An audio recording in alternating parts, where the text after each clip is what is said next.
movement has weakened a major force for the expansion of democracy, the struggles against U.S. global and imperialist domination and wars, and for revolutionary change.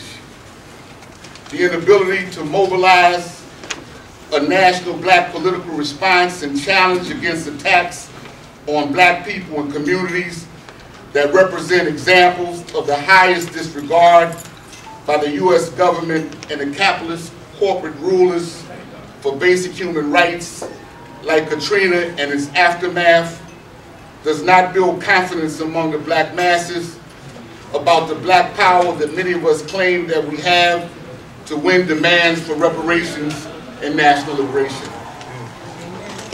This consciousness about organizing and mobilizing mass-based black power does not develop and become consolidated nationally out of the spontaneous struggles alone. This requires a conscious effort to unite the many local struggles, to develop activists out of these struggles who begin to act on the basis of an analysis of the system and of a program that not only protests against injustices, but that mobilizes black working class power to challenge these injustices. The corporate rulers who control the government and the domestic and foreign policies and global structures that direct the global economy want the working class, especially its most exploited and nationally oppressed sectors, to only equate their concept of political power with the strength of their vote. Black people's historical struggle to win and exercise the right to vote points out that the vote is an aspect of democracy.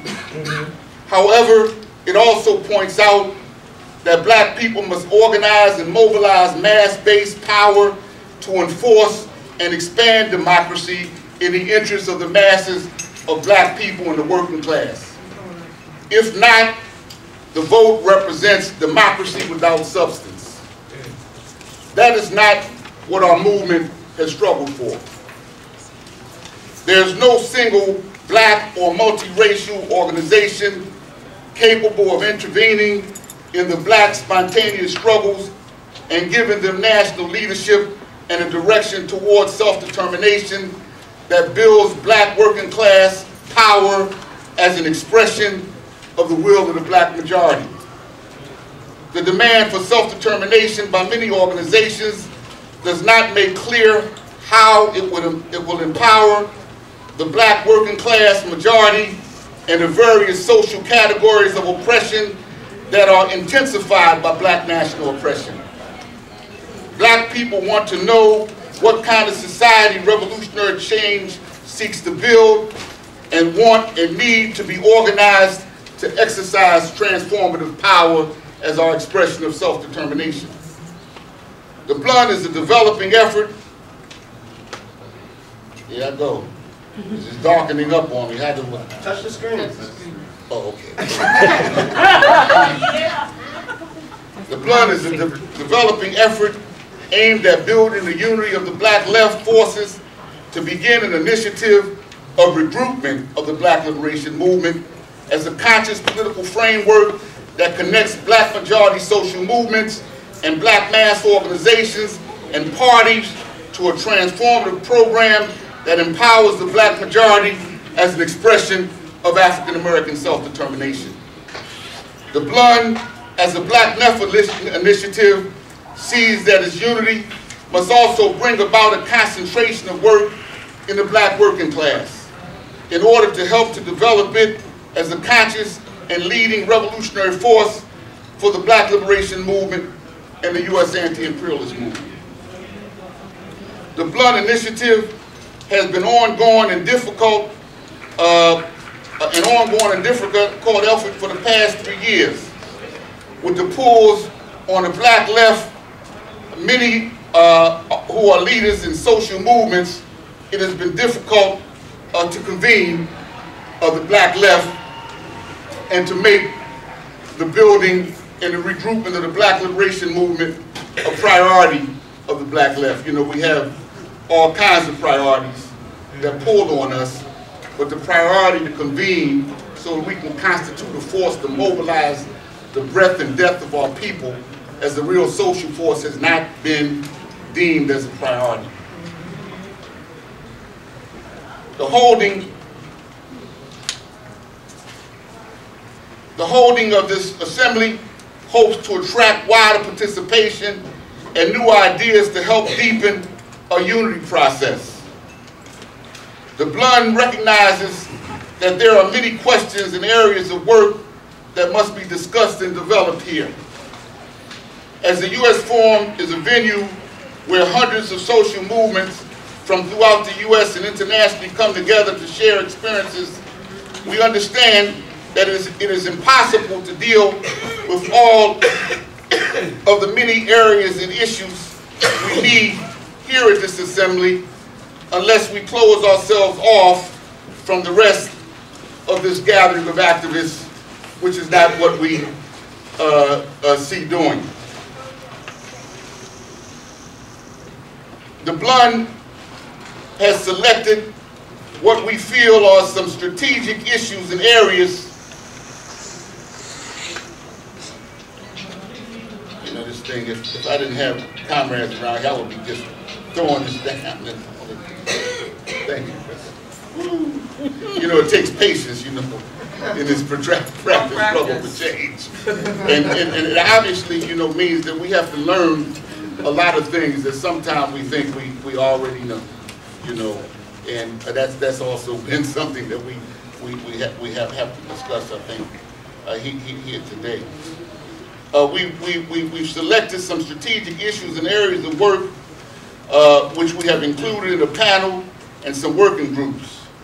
We're not in a position, unfortunately, to change the panel, but we welcome people to form other working groups dealing with other issues that would be an ongoing part of the Black Left Unity Network.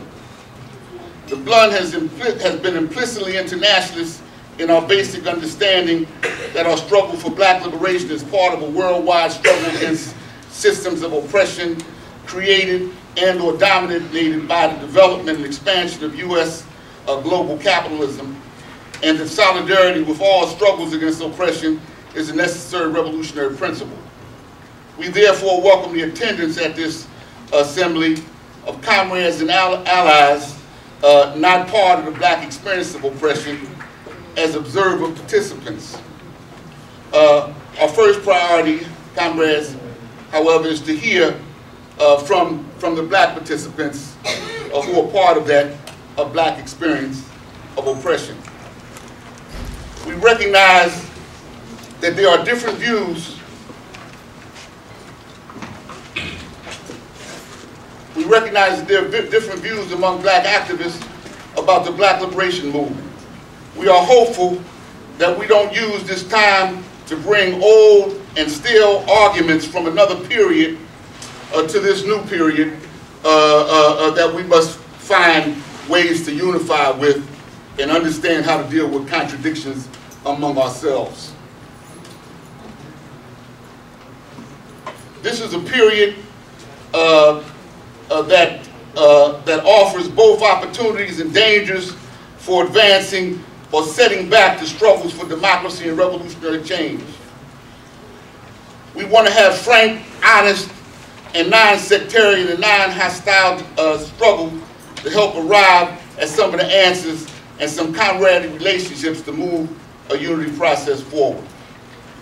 We want to come out of this assembly with a commitment from black left forces to building the Black Left Unity Network and promoting of recruitment of the black liberation movement as a main task of the black left.